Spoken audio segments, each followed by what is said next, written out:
শরীরের প্রবলেম সবারই, কেউ নিখুঁত হয় না বা কেউ অন্য গ্রহ থেকে আসে না যে এই ছেলেটা ফিট, এই ছেলেটা এইরকম, এরকম কখনোই হয় না, ঠিক আছে। প্রতিটা ছেলের মধ্যে একটা না একটা ছোটোখাটো মানে খুঁত থাকে বা একটা প্রবলেম থাকে, যে ক্ষেত্রে কিন্তু সেই ছেলেটার প্রবলেম হতে পারে। কিন্তু জৈন ভাইও আবারও স্বাগতম জানাই আমার নতুন ভিডিওতে, এবং ভিডিওর থাম্বনেল দেখে তোমরা বুঝতে পেরেছো যে আমি কোন বিষয়ে কথা বলবো, ঠিক আছে। এবারে মেন বিষয়টা হচ্ছে যে আগের বছরের যে মেডিকেল হয়েছিল তার সাপেক্ষে এই বছরের মেডিকেল কেমন হবে, এবং এই বছরের মেডিকেল ডিভি এবং ফিজিক্যাল যেহেতু একসাথে আছে তাই সেক্ষেত্রে কেমন হবে, আমি সেটা নিয়ে একটা সংক্ষেপে একটা আলোচনা করব। বা নতুন যারা ভিউয়ার তাদের জন্য বলছি যে আমি পূর্বেই একটা ভিডিও বানিয়েছি পুরো ফুল ডিটেলস বডি নিয়ে একটা ভিডিও বানিয়েছি। ওই ভিডিওতে একদম মাথা থেকে পা পর্যন্ত সব কথা একদম মানে সব যে চেক করা হয় একদম জানিয়েছি। অবশ্যই তোমরা গিয়ে সেটা দেখতে পারো, এবং কোনো পার্টের ভিডিও আমি বানিয়েছি, এবং যদি বর্তমানে যদি কোনো পার্টের ভিডিও তোমাদের দরকার হয় অবশ্যই তোমরা কমেন্ট করবে, আমি বানিয়ে দেবো, ঠিক আছে। প্রথমেই বলি, আমি বর্তমানে এখন একটা ট্রেনিং সেন্টারেই আছি, ঠিক আছে। তাই আমি ট্রেনিং সেন্টারে আবভাব দেখে তোমাদের ট্রেনিং সেন্টারে যে কাজ চলছে সেটা নিয়ে আমি তোমাদেরকে একটু বলবো। যে এখন বর্তমানে যেহেতু ফিজিক্যাল, তারপরে মেডিকেল, এবং তারপরে যখন ডিবি হবে মানে ডকুমেন্ট ভেরিফিকেশান হবে, তাই তোমাকে নিজেকে একটা তৈয়ারি থাকতে হবে যে 5 থেকে 7 দিন ফিজিক্যাল ক্লিয়ার করার পরে 5 থেকে 7 দিন অবশ্যই তোমাকে এখানে কন্টিনিউয়াসলি আসতে হবে, ঠিক আছে। তাই সেক্ষেত্রে ফিজিক্যাল দেওয়ার আগে অবশ্যই তোমরা মানে 5-7 দিনের মতো থাকার মতো টাকা এবং থাকার মাপে যে সামগ্রী হয় অবশ্যই তোমরা নিয়ে নেবে, ঠিক আছে। এবারে বলি ডকুমেন্ট ভেরিফিকেশানে ডোমিসাইল সার্টিফিকেট থেকে শুরু করে একদম সব অরিজিনাল সার্টিফিকেট এবং 2 কপি করে জেরক্স সবাই নিজের কাছে রাখবে, ঠিক আছে। এবং জেরক্স অবশ্যই এরা তোমার যদি না থাকে তাহলে এই সেন্টার থেকে তোমাকে যে কোনো সেন্টারে যাও সেখান থেকে করিয়ে দেবে, কিন্তু অরিজিনাল ডকুমেন্টগুলো তোমার পাশেই রাখবে। কারণ যদি না থাকে সেটা আনা এবং সেই সেন্টারে সাবমিট করা বা মানে এই ডকুমেন্টটাকে দেওয়া সেটা অনেক ঝামেলা হয়ে যাবে। তাই ডকুমেন্টের দিক থেকে প্রথমে সবাই ক্লিয়ার থাকবে ফার্স্ট।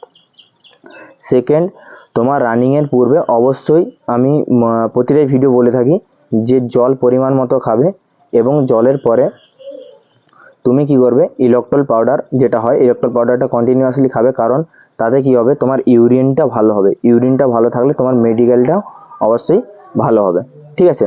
এবং থার্ড কি, যে তুমি যদি বডি যত রিল্যাক্স রাখবে তত কি হবে, তোমার চোখের দেখার জন্য কোনো সমস্যা হবে না, ব্লাড প্রেশার ঠিক থাকবে, ঠিক আছে, এবং হিমোগ্লোবিনের পরিমাণটাও ঠিক থাকবে।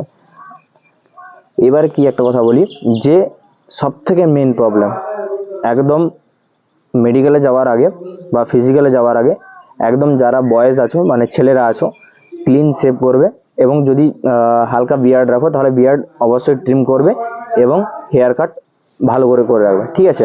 হেয়ার কাট অবশ্যই ভালো করে রাখবে, কারণ ডক্টররা প্রথমেই দেখবে তোমার look. First impression is the last impression যেমন হয়, সেই রকমই কিন্তু ডক্টররাও কিন্তু তোমাকে প্রথমে এটা চেক করবে, ঠিক আছে। তারপর বলি, প্রথম যেটা চেক হয় তোমার চোখের যে ভিডিও একটা, আমি অবশ্যই চোখের যদি যাদের সমস্যা আছে অবশ্যই গিয়ে দেখবে, ঠিক আছে। এবং যারা বলছো চোখের পাওয়ার কম আছে তাদের বর্তমানে মানে কি বলবো, সেটা তো এখন ফেরানো সম্ভব নয় 1-2 মাসের মধ্যে, কিন্তু সামনের যে ভ্যাকেন্সি তোমরা যদি প্রিপারেশান নাও সামনের ভ্যাকেন্সির জন্য তোমরা কিন্তু অবশ্যই মানে চোখে তোমাকে ফিট করে দিতে পারি, যদি তুমি এই আমার যে চোখের ভিডিওটা ইউটিউব চ্যানেলে আপলোড করা আছে যদি তোমরা দেখো। এবং নাক নর্মালি চেক হয়, ডিএনএস এবং পলিপস, নাকেরও আমি একটা ভিডিও বানিয়ে রেখেছি, কারণ এগুলো ডিটেলসে বলতে হয়। এই চোখ, নাক এবং দাঁত, একটা কথা বলি, দাঁত নিয়ে অনেক সমস্যা। এই দেখো আমার নিজেরই, আমি তোমাকে দাঁত দেখাচ্ছি, এই দেখো আমার নিজেরই দাঁত অনেক বাঁকা আছে, ঠিক আছে। কিন্তু এসএসসি জিডির যে হয় মেডিকেল হয়, এই মেডিকেলে কিন্তু দাঁত অতটা কোনো চেক করে না, ঠিক আছে। দাঁত বাঁকা থাকলেও চলবে, কিন্তু দাঁত যেন সবগুলোই থাকে। এবং দাঁতের কি বলি, যে দাঁতের অনেকের কি হয় দাঁত থাকেই না, ঠিক আছে, দাঁত থাকেই না, একটা দুটো দাঁত থাকেই না, সেক্ষেত্রে কি করবে তোমরা, ডাক্তারের কাছে গিয়ে একটা পুট্টি করা যায়, মানে একটা নকল দাঁত টাইপের সাদা রঙের বসানো যায়, ওটা তোমরা অবশ্যই বসিয়ে নেবে ফার্স্ট। এবারে তারপরে কি বলবো, তোমার বডির মধ্যে তোমার ফার্স্টলি চেক হবে ব্লাডে তোমার যেন হিমোগ্লোবিনের মাত্রা যেন নর্মাল থাকে। সেটা তোমরা পরেই যদি নিজেই চেক করিয়ে নাও ঠিক আছে, নাহলে না করলেও চলবে। মোটামুটি খাবার দাবার শাকসবজি একটু ভালো করে খেয়ে রাখতে হবে, ঠিক আছে। সেকেন্ডলি তোমার ইউরিনে মানে তোমার যখন ফিজিক্যালের পরে যখন ইউরিন চেক করা হবে, সেক্ষেত্রে তুমি ট্রেনিং সেন্টারে থাকাকালীনই তুমি যেখানে পারবে জলের সংগ্রহ করবে। ট্রেনিং সেন্টারে তোমার যে সামনে স্যাররা থাকবে, যে উস্তাদ, যে ট্রেনাররা থাকবে, তাদেরকে বলবে জলের আমার দরকার বা জল খাবো। তাহলে সেক্ষেত্রে তুমি আগে জল খাবে এবং মানে সবসময় জল খেতেই থাকবে। যে যাই বলুক মারুক যাই করুক, জল খেতেই থাকবে। কারণ ইউরিন টেস্টটাই মানে একটা এমন টেস্ট যেটা তুমি যদি রিমেডিকেল বা আনফিট হও, সেক্ষেত্রে তুমি কোনো কেস করতে পারবে না, ঠিক আছে। এবং আর একটা কি, ব্লাড প্রেশার, যাদের ব্লাড প্রেশার আছো তারা জানো যে তাদের ব্লাড প্রেশার কীভাবে কন্ট্রোল করতে হয়। সেটা আমি সবাই জানো, যাদের যে ব্লাড প্রেশার হাই আছে বা লো আছে, সেটা কীভাবে কন্ট্রোল করতে হয় সে এই ট্রিক্সটা সবাই জানে। যদি জেনে না থাকো, আমি অবশ্যই তোমাদের জন্য আমি ভিডিও বানিয়ে দেবো, ঠিক আছে।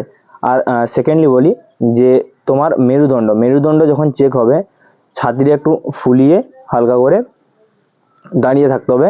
এবং সবাই চেষ্টা করবে বডিটা স্ট্রেট রাখার। যদি বডি হালকা কাত করো, তাহলে সেক্ষেত্রে কি হবে, যদি বডি হালকা কাত করো, সেক্ষেত্রে তোমার মেরুদণ্ড বাঁকা দেখাবে। সেক্ষেত্রে তোমাকে রিমেডিকেল দেবে এবং রিচেক হবে। সেক্ষেত্রে তোমরা চেষ্টা করবে মেরুদণ্ডটা সোজা রাখার। আর প্রাইভেট পার্টের যেটা সবই নর্মাল, প্রাইভেট পার্ট অবশ্যই তোমরা যাওয়ার আগে অবশ্যই একটা ডক্টর চেক করিয়ে নেবে এবং একটা সিভিল ডক্টর চেক করিয়ে নেবে এবং ফিট সার্টিফিকেট নেবে, ঠিক আছে। আর যদি প্রাইভেট পার্টে কাউকে রিমেডিকেল দেয় বা আনফিট করে, আর তোমার যদি মনে হয় যে আমি ফিট হতে পারি, তাহলে প্রথমে কি করবে, তোমার জেলা বা কোনো জায়গার একটা বড় সরকারি হসপিটালে যাবে এবং চেক করাবে। চেক করানোর পরে অল নর্মাল লিখে ফিট লেখাবে এবং তার উপরে তুমি কিন্তু কেস করতে পারো। এবং এইরকম কেস করে কিন্তু অনেক ছেলেই চাকরি পেয়েছে, ঠিক আছে। অনেক ছেলে চাকরি পেয়েছে, সিআই হিসেবে আমার একজন পরিচিত, সে চাকরি পেয়েছে।